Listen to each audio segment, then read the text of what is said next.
Alright, so in this video I'm only going to be making 2 variants of the ring, but I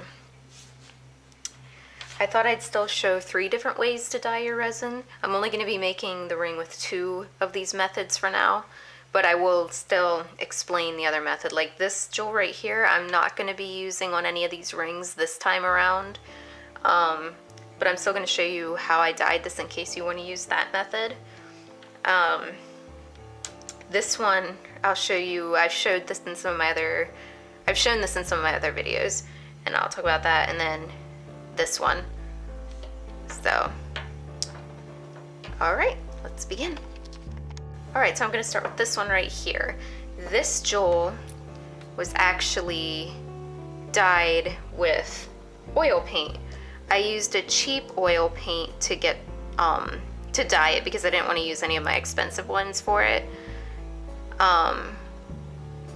So what I used was this Reeves oil paint, and I believe I used the Brilliant Red for this particular one. I made this back when I was making my Ocarina of Time Zelda cosplay, so it wasn't made for this ring specifically, because had I made it for this ring specifically, I would have used the crimson color rather than the Brilliant Red.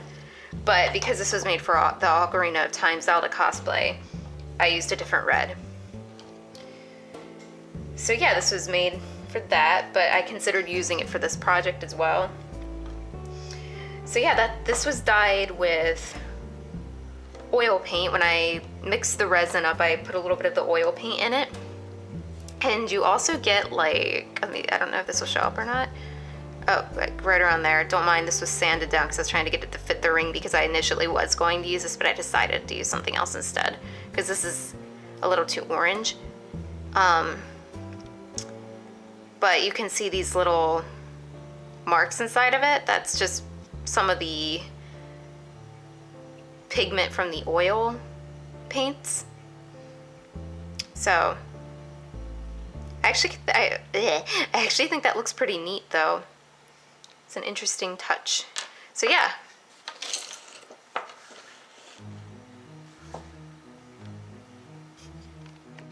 And this one right here, this is the first ring that I made for this video, and I don't have as much footage showing this one because I'm going to show more of the second one. Because the second one's going to be a little more accurate. Anyways, this jewel right here, this was dyed with this resin dye. So I used the resin dye to dye this, so I mixed this into the resin before pouring it. And I'm not sure what the exact color is supposed to be on this, but it's this really, really, really deep red. It looks black in a lot of lighting. I think it's beautiful. So yeah, this one was done with the resin dye. And the last one is still clear, as you can see, because I am going to be doing this one with Sharpie. So I showed this method in another video. I think it was my Sailor Moon stick tutorial, moon rod tutorial. Yeah, you use Sharpie and you color this with the Sharpie, and then you can get your red that way. So this is probably one of my favorite methods because it's cheaper, and if you have a lot of Sharpies around, you can just pick out the color you want. And I usually just color directly onto it, but I know I know some people actually take it apart and they squeeze it into the resin too. So that's another way you can do it. But for this, I'm just going to be coloring this, so.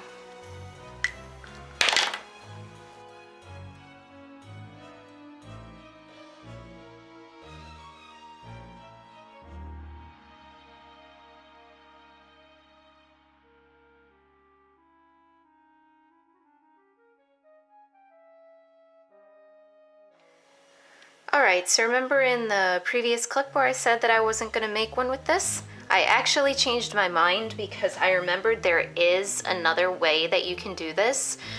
And it's with the like bottled paints. I'll show you that then.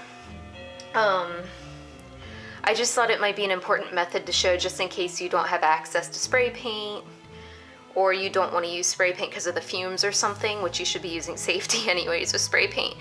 But just in case you're not into that, I will be showing one more method using this jewel on a way to do it just the bottled acrylic paints. However, since this wasn't the color that I wanted, I mean, this was because I made it beforehand, I did go over this with the Sharpie to give it a little bit of a redder color, since it's a little bit too orange. But because I had this was originally made from something like this, but I had to sand it down to fit the ring blank. So since I had to sand it down to fit the ring blank, it's not super shiny. So what you can do to combat this, if you had this problem too, is you can go over this with a layer of resin to make it super shiny again, which is honestly the better way to do it. Or you can go over it with clear coat spray paint. So, and there's also this other thing that I like to use. I think it's from Apple Barrel. It's a gloss, a glaze.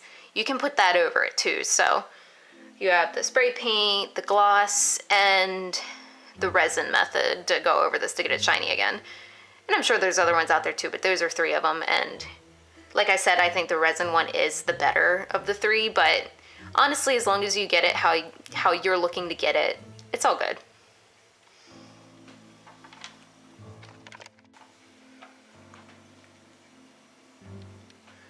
Alright, and so Edith in the movie, when you see her ring, the close-up of her ring, I'll insert a picture. I showed it at the beginning of the video too, but I'll insert another picture. Her ring looks like it's a silver color, but I went back and watched the movie, and it turns out that it's actually gold. But when you see it up close, it really does look like it's silver, and because of this, I originally thought it was silver. I had a hard time figuring that out until I went back and watched the movie and saw that it actually was gold in some of the scenes.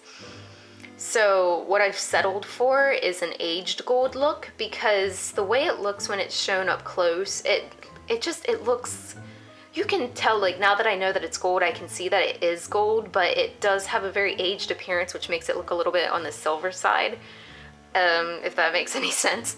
But anyways, bottom line is, I didn't want a very vibrant gold for the ring because I feel like that just wouldn't work for it.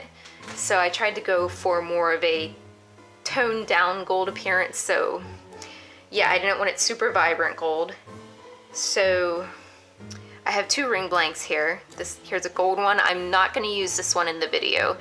It's beautiful, but it's a little bit too small for her ring. So I also have these silver ones, and I'm going to be changing this. I'll do one with silver, and then I'll have like 2, one with a gold glaze with spray paint, and then there will be one with the bottled acrylic. And I'm gonna try to make sure it has a weathered appearance. And you can see that this has like kind of a weathered appearance as it is, and I kind of want to preserve that. So when I go in with the gold, I'm going to try to just touch up the top of it, not the like black parts inside of it, if that makes sense. However, you can always go back with acrylic paint and weather it. It's not too hard to weather it, so if you mess it up or anything, you can just go back and weather it. It's not a big deal. In fact, you can just paint the whole thing gold and then just go back and weather it yourself how you want it, I hope that makes sense. So yeah, so I've decided to use this one, and I'm going to do 3 different ones. Like I mentioned before, a silver one with the spray paint glaze, and then one with the bottled acrylic. And one more comment that I'd like to make before really getting into this is, so in the movie, this is more of a ring inspired by Edith's ring. It's not necessarily a replica of her ring, because if it was a replica, I'll insert the picture again here. You'd see that it has more of a crown shape, like right here, it has more of a crown shape to it. And I thought about making that with Warbler, but that just kind of got sloppy and didn't look right. It was just bulky. So I decided that I would just put the little jewels up on this part right here to try to get that appearance like she has the diamonds in her ring. But like I said, I didn't want to do the crown shape with Warbler because it just kind of looked ridiculous. So I decided to just use it as it is and put some jewels on it to give it an appearance similar to how hers is in the movie. But it's still not exactly accurate, but it's inspired by that. So yeah, I thought it would be important to get those on there. I just used these little tiny rhinestones for that. And I'm not going to do the same exact thing on every one of the rings, most likely, as I do this.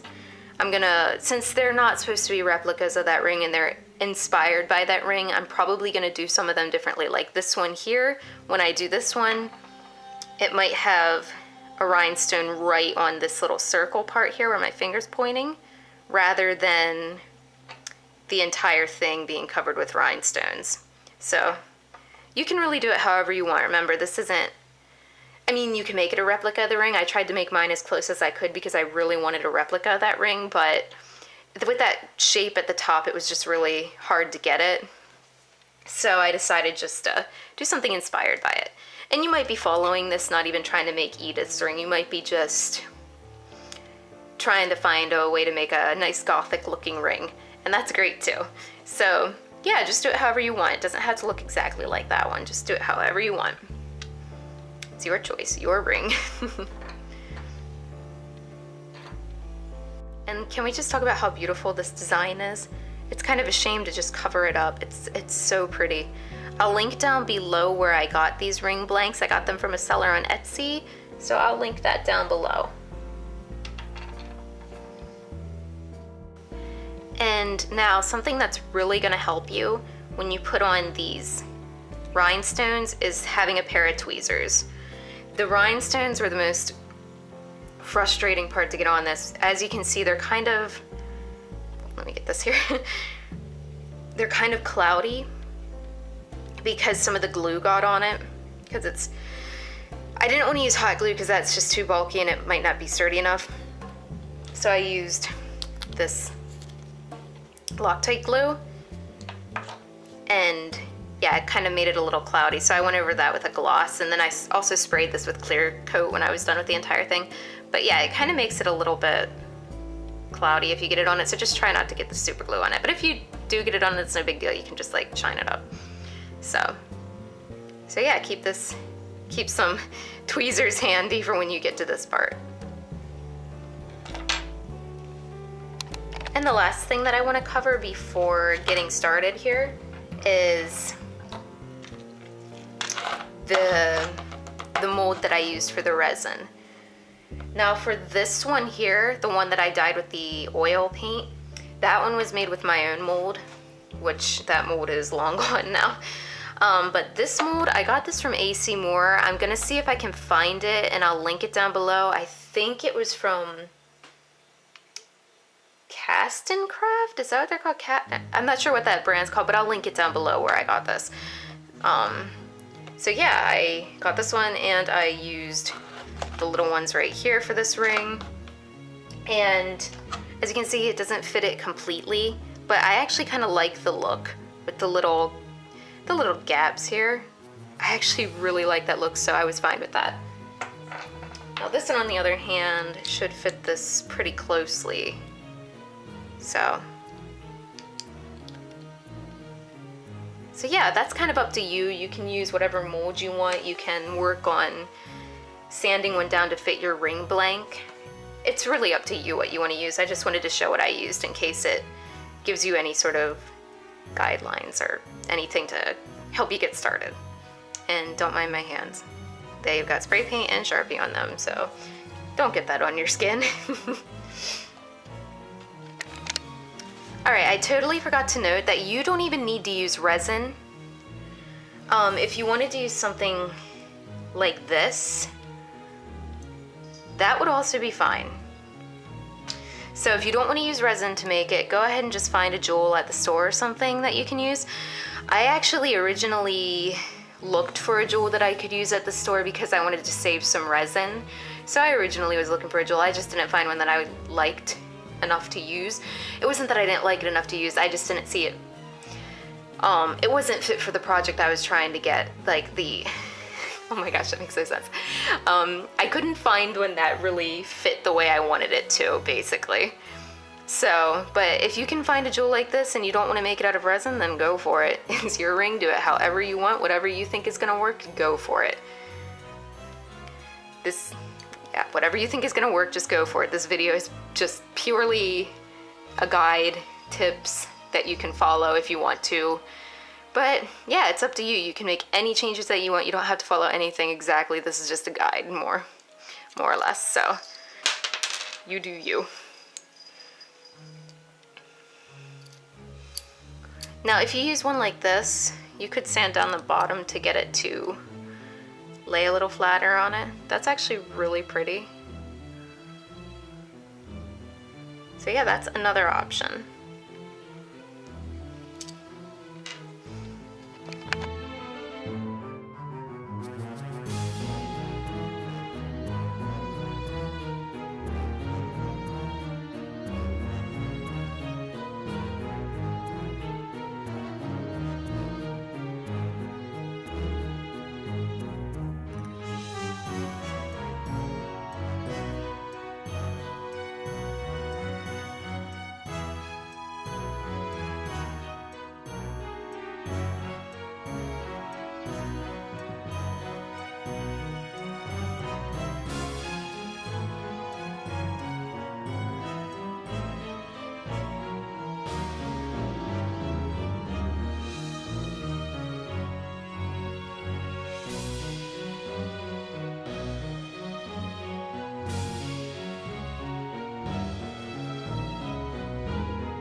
Alright, so here we have a metallic gold, and right here this is a brown.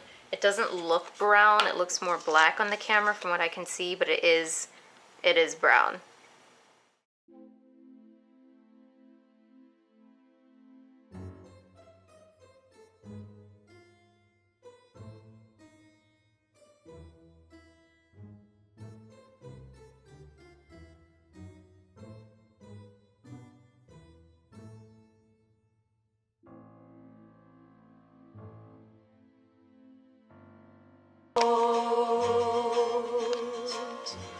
Did I not record that entire thing?